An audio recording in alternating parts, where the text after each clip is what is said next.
intervalo nós estávamos falando aqui, gente, o Cristian estava comentando, né, que como é importante a gente ter essa honestidade de analisar a nossa vida, o nosso comportamento, naquilo que eu dizia, que às vezes nós manifestamos que nós queremos um país mais justo, mas a gente não devolve o troco.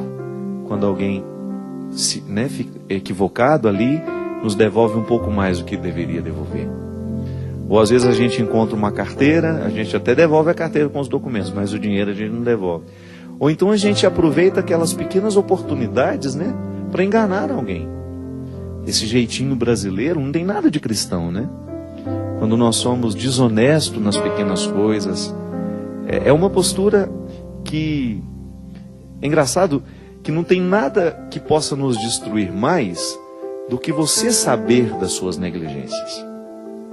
O outro pode até não ter ficado sabendo que você o enganou, o outro pode até não ter ficado sabendo que você foi desonesto, mas você sabe.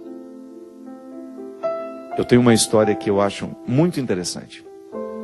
Um pai entra com um filho e paga a passagem de ônibus dele e do menino. E aí o cobrador fala assim: o seu filho não precisa pagar porque ele não tem 7 anos ainda. Aí o pai fala: não, ele tem 7 anos já, por isso que eu já estou pagando a passagem dele. Aí ele fala assim, e ele querendo utilizar do jeitinho brasileiro e dando uma dica para o pai: não, mas finge que eu não sei que ele tem, e ele passa por baixo da catraca sem pagar. Aí o pai disse: não, você pode até não saber que ele tem 7 anos e por isso pode permitir que ele passe de baixo, mas ele sabe que tem.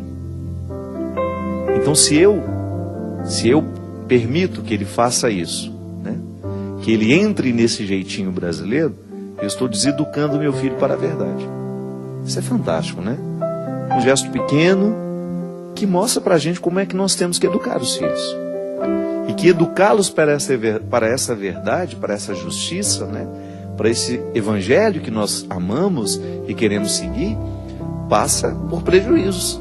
Poderia muito bem deixar de pagar a passagem dele.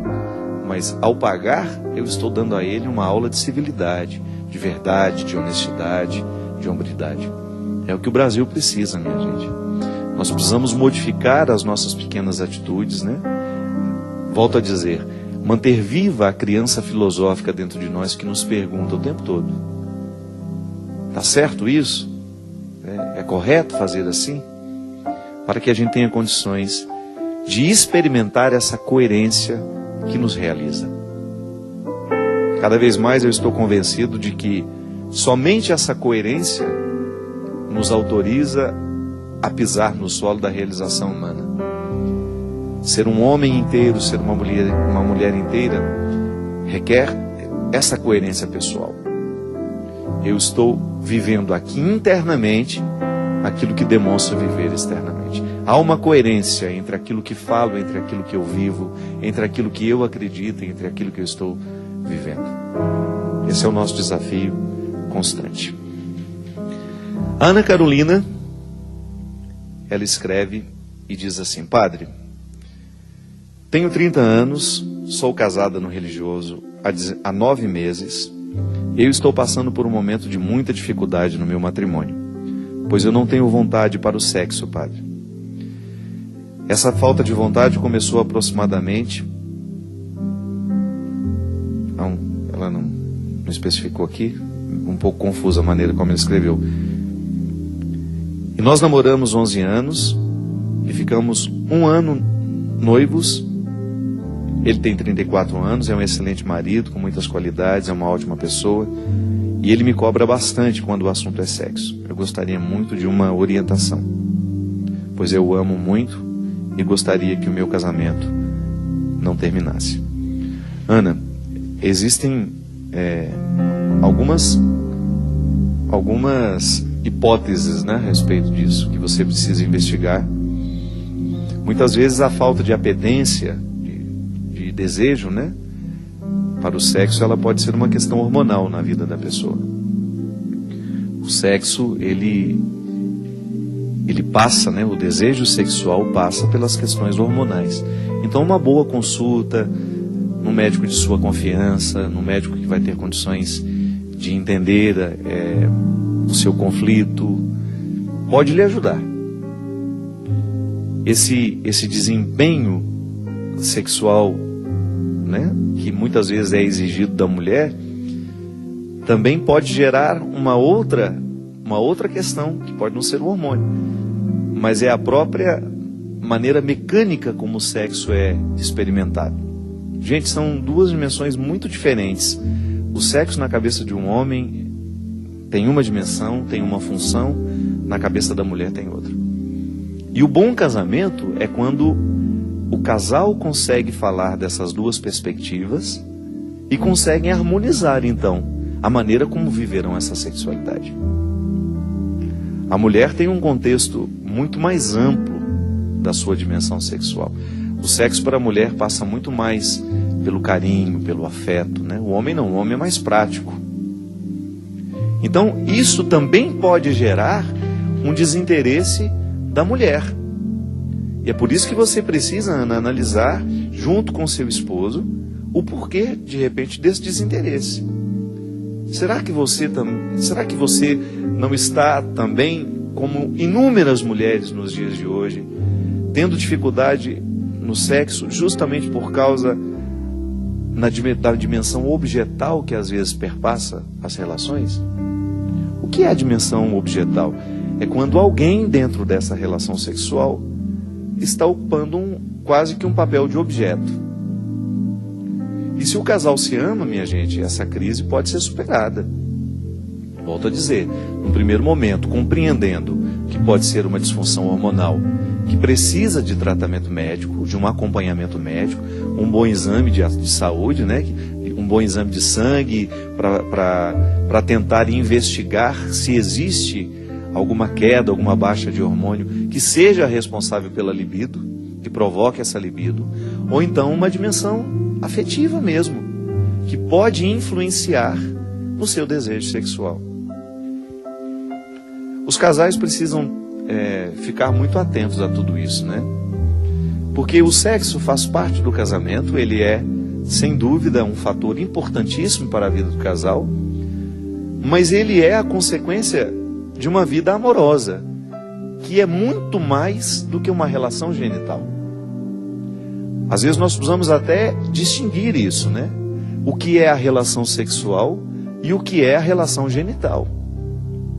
A relação sexual, ela não é apenas uma relação genital. Você pode ter muito bem uma relação genital sem ter tido uma relação sexual. Porque a relação sexual, ela abrange todas as dimensões afetivas da pessoa. Uma prostituta, por exemplo, que não tem o menor envolvimento com o seu cliente, o que ela tem? É uma relação sexual ou ela tem uma relação genital? É apenas genital. Porque ela nem sabe quem é aquela pessoa. Ela procura nem se envolver com aquele cliente. É muito triste isso, né? Uma pessoa que declara ao corpo a condição de ser um objeto do outro. Ele paga, usa e vai embora. Agora, muitos casais, infelizmente, por causa da falta de cuidado, da criança que pergunta como é que nós estamos vivendo tudo isso, né? Volto à dimensão anterior do programa. O casal precisa questionar, sim. Precisa discutir isso, sim. Casados no civil, no religioso, mas infelizmente a relação é muito mais genital que sexual. Porque falta o envolvimento natural do amor, do respeito pelo outro, do cuidado, do contexto das delicadezas que são tão importantes na vida da mulher. O homem precisa se converter diariamente para fazer uma mulher feliz. Por quê? Porque o homem, ele tem uma forma muito diferente de compreender a sua sexualidade. E é impressionante como o homem amadurece no momento em que em que ele se dispõe a compreender a sexualidade a partir do coração da sua esposa. Estou mentindo, Cristian? Você que é um homem casado? Não são duas formas muito diferentes de entender o sexo? Agora pode dar certo. a partir do momento que o homem se dispõe a entrar no contexto da sexualidade da mulher. O contrário eu não aconselho não, viu? Porque a mulher ela não pode abrir mão dessa riqueza.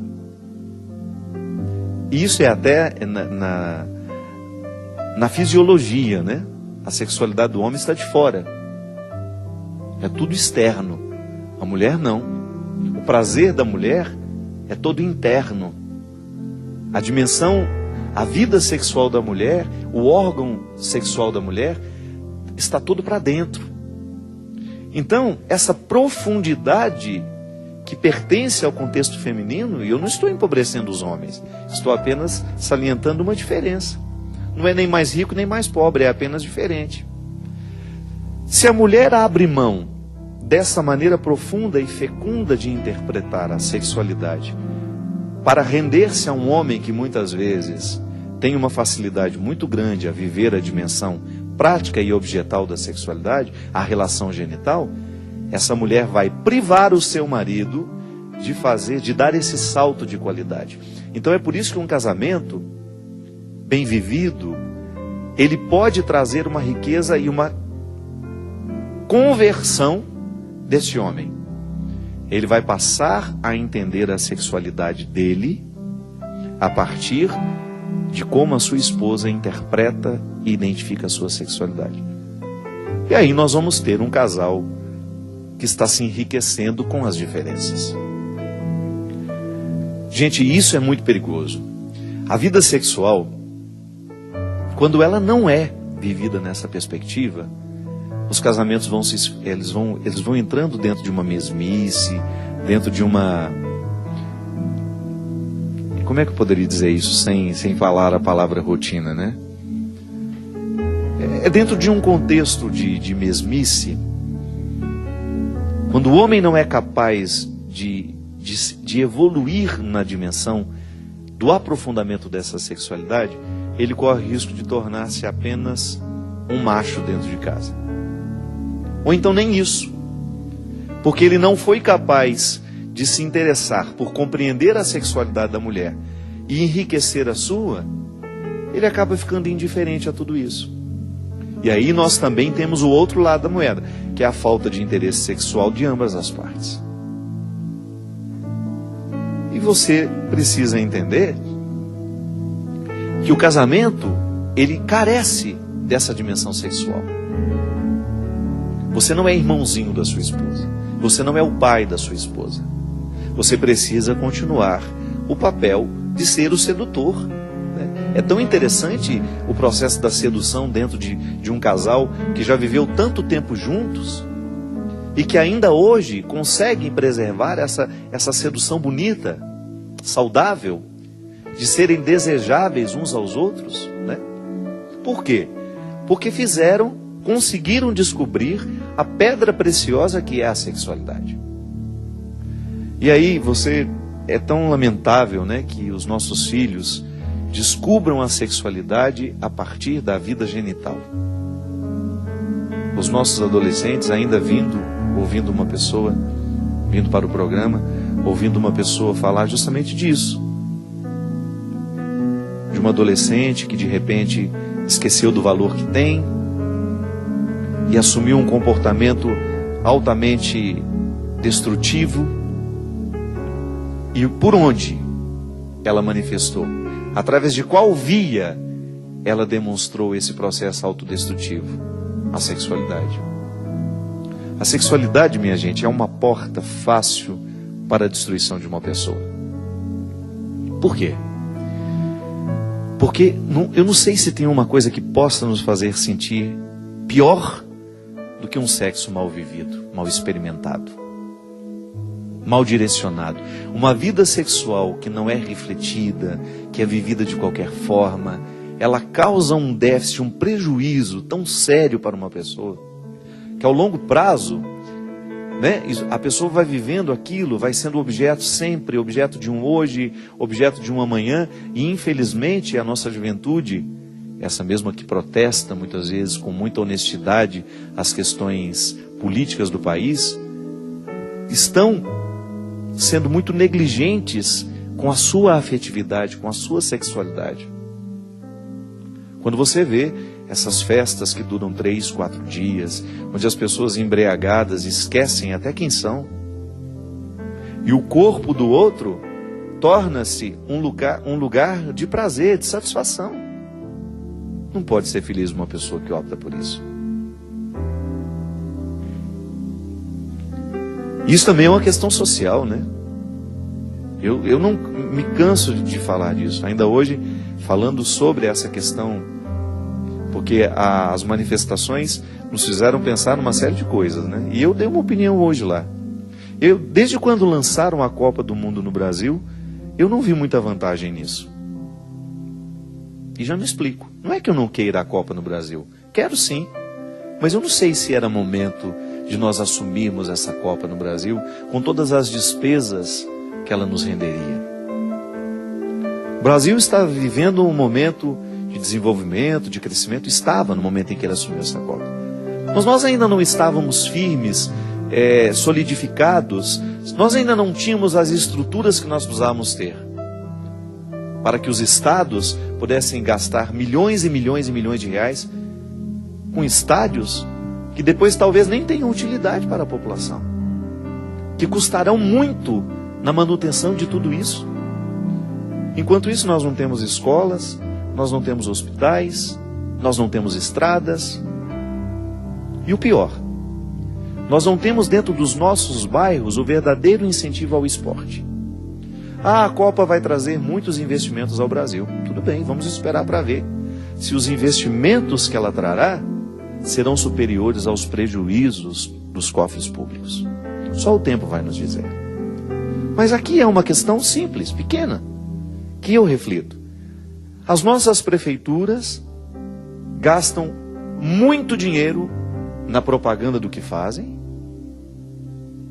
e não estão sanando o problema da juventude, que é justamente dar a ela um espaço, construir dentro dos bairros um centro esportivo, uma quadra onde o esporte possa ser ensinado desde pequena, para que essas crianças possam ter a oportunidade de criar uma saúde física e mental que lhes possibilite dizer não a esse processo de drogas e prostituição socializada que cresce a cada dia no Brasil. Gente, isso é muito sério. Volto a dizer, eu não sou contra a Copa do Mundo. Eu apenas problematizei se seria o momento de nós trazermos este evento que está custando milhões e bilhões de reais ao Brasil, se nós não estamos preparando um futuro melhor para as nossas crianças de uma maneira mais eficaz, que é justamente dar educação. Ajudar esse ser humano a estar fortalecido para ele ter condições de dizer não a tudo aquilo que lhe destrói. Para a gente esvaziar as raves naturalmente. Porque quando você tem uma população que aprendeu o bom gosto, que aprendeu a vida saudável, todas essas estruturas que são naturalmente nocivas à vida humana serão esvaziadas. Nós não precisaremos entrar lá para dizer, pelo amor de Deus, essa droga está nos destruindo. Pelo amor de Deus, o álcool... Hoje uma pesquisa mostrando que 50% dos nossos adolescentes já experimentaram o álcool. Já tem o contato com o álcool. Álcool, droga, prostituição socializada, massacrando o coração da nossa juventude e privando as pessoas de fazer uma experiência saudável da sua sexualidade. E não é um discurso moralista não, viu? Nós não somos contra o prazer. Nós somos contra a banalização do prazer. Ou o caminho fácil do prazer, que não gera um no outro a responsabilidade. Não, nós não queremos isso não. E aqui nós estamos pregando é porque nós amamos os seus filhos, mesmo sem nunca ter visto o rosto deles. Nós estamos querendo proteger o filho que você vai trazer ao mundo. Já parou para pensar nisso? Que quando você luta por um mundo melhor, você está preparando para o filho que você vai gerar. Isso é muito importante, minha gente. É você identificar que a luta, que a manifestação que você realiza hoje está preparando o mundo para o filho que você ainda não gerou. É uma forma que você tem de fazer o reino de Deus acontecer. Isso é uma forma que você tem de apressar o reino de Deus para que ele nos chegue, para que ele faça ser novas todas as coisas. Obrigado pelo carinho, pela companhia, e até a semana que vem, se Deus quiser. Abençoe-nos o Deus Todo-Poderoso, Pai, Filho e Espírito Santo. Amém.